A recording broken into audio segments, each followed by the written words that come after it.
do jogador disse que ele tem 4 propostas aqui do Brasil, 2 propostas internacionais e existe essa informação do GE.com falando que ele pode sim ir para o Flamengo. E aí eu pergunto para você, viu, Antero Greco? O Flamengo disse, olha, tem como a gente tentar encaixar o Daniel Alves aqui no que a gente imagina, ele vai ter de ganhar muito menos do que ele ganhava no São Paulo, mas se por acaso o Daniel Alves vai mesmo para o Flamengo, ele chega e é titular absoluto, já tira a vaga do Isla? Não sei. Conhecendo o Renato, eu duvidaria. Até porque o time está muito bem, está muito ajustado. Vou repetir o que já falei aqui algumas vezes. Neste momento, Daniel Alves precisa do Flamengo, não vice-versa.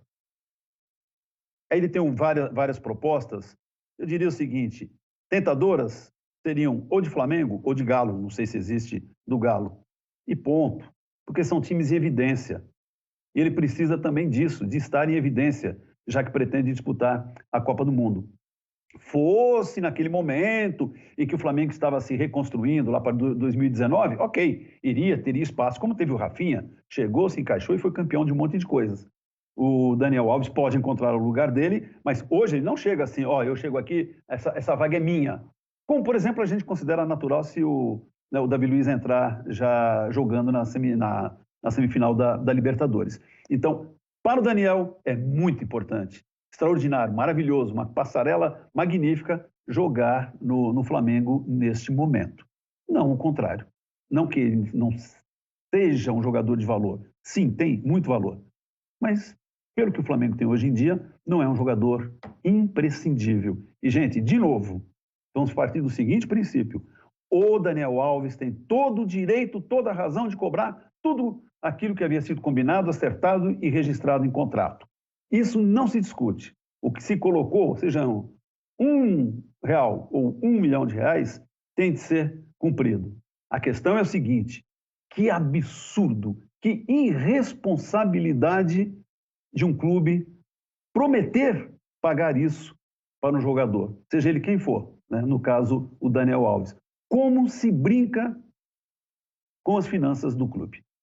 Daí a gente entende por que muitos clubes, vira e mexe, estão na penúria. E o São Paulo, todo começo de temporada a gente ouve lá, tem de vender 40, 50 milhões, não sei o quê, de jogadores de revelação para manter as finanças em ordem. E gasta um dinheiro desse num jogador. Que pena, né?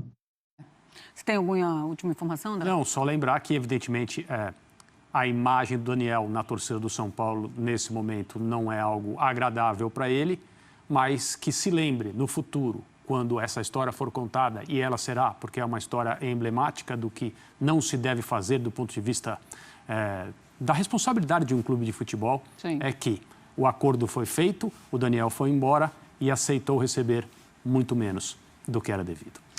Intervalo aqui neste Sport Center. Cartão amarelo. Na saída de campo, ele ainda disse que o futebol brasileiro é uma várzea. Por isso, ele foi denunciado pela Procuradoria do STJD, poderia ser punido de 1 a 6 jogos de suspensão, pegou 2, já tinha cumprido 1 com a suspensão automática e aí com o segundo não poderia atuar neste fim de semana. O Flamengo entrou com pedido de efeito suspensivo e foi atendido no fim da tarde desta sexta-feira. Agora aguarda o julgamento no pleno do STJD para saber o destino da punição de Gabigol, mas esse julgamento ainda não tem uma data definida. O técnico Renato Gaúcho, dentro de campo, agora espera contar, além de Gabigol, com Bruno Henrique. O jogador, na manhã desta sexta-feira, atuou integralmente no treinamento, junto com seus companheiros, está recuperado da lesão na coxa direita. Pode ser uma boa novidade no jogo contra o Grêmio. Felipe Luiz, Diego e também Arrascaeta, esses três ainda se preparam, tentam se recuperar para a partida contra o Barcelona de Guayaquil,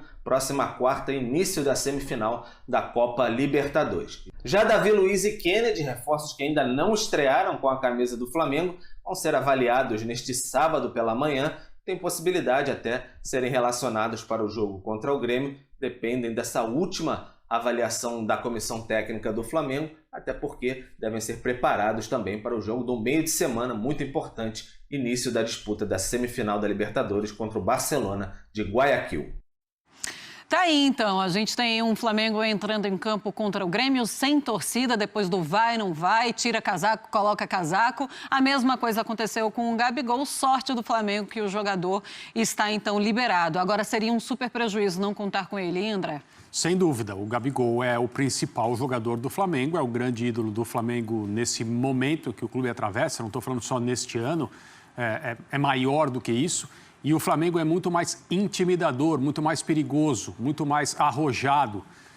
O Flamengo cria muito mais problemas, dilemas para o adversário quando o Gabriel Barbosa está em campo. Agora, ele estar em campo com efeito suspensivo é uma coisa, o Flamengo está na dele, qualquer outro clube se defenderia para poder escalar um jogador da maneira como o Flamengo fez, nada a contestar. Mas se há um ponto, um aspecto, uma faceta do jogo do Gabigol, esse das expulsões desnecessárias, seja por reclamação, seja porque parece que ele perde a cabeça, alguma coisa acontece e ele não consegue se controlar, e são situações evitáveis, especialmente para um jogador tão importante para o seu time quanto ele. André, e a gente teve a substituição na lista dos inscritos do Flamengo para a Libertadores, né? Então, o Davi Luiz é um dos inscritos, Andrés Pereira e também o Kennedy. Os 3 recém-chegados entram nas vagas de Peralta, do Otávio e do Muniz. Tá com cara que o Davi Luiz vai estrear na semana que vem, né? Eu sabia que você ia me perguntar isso, porque na semana passada você falou, André, será que dá? Será que ele vai jogar com o Barcelona? E eu falei, será, Edu? É uma situação que não dá para saber e era primeiro necessário esperar esse momento em que os clubes podem inscrever novos jogadores. A aparição do Davi Luiz é mais um passo na direção da presença dele nesse jogo. Se ele estará em condições técnicas, físicas, se o Renato, na hora de pensar no time do Flamengo, para abrir esse confronto de semifinais com o Barcelona, que é pior do que o Flamengo, é pior tecnicamente do que os outros 3 semifinalistas, o que ele vai enfrentar diretamente, e os outros 2, que são Atlético e Palmeiras, é o time que tem menos chance de chegar à final da Copa Libertadores da América, mas não deve ser tratado de maneira nenhuma como uma formalidade apenas no caminho do Flamengo para mais uma decisão de Libertadores. Se o Renato vai decidir colocar o Davi em campo como titular ou não, no banco como opção, é algo que a evolução dele nos treinamentos vai dizer para o técnico do rubro-negro. Todo mundo, a torcida sim, né? Realmente naquela maior expectativa. E daqui a pouco a gente fala sobre a possibilidade de Daniel Alves no Mengão. Existe essa possibilidade também. Olha, fãs de esportes, entra ano, sai ano e um velho problema do futebol brasileiro se repete, o calendário. No ano passado, a gente teve um Palmeiras reclamando demais que estava sendo prejudicado. Agora, em 2021... Teria início contra o Galo Mineiro, em data ainda não confirmada, mas provavelmente no dia 31 de outubro. Na sequência, outros 2 atléticos, o Paranaense no dia 2 de novembro e o Goianiense no dia 5. E para fechar, a Chapecoense no dia 7 de novembro. Um calendário que irritou os dirigentes flamenguistas, que usaram as redes sociais para se manifestar.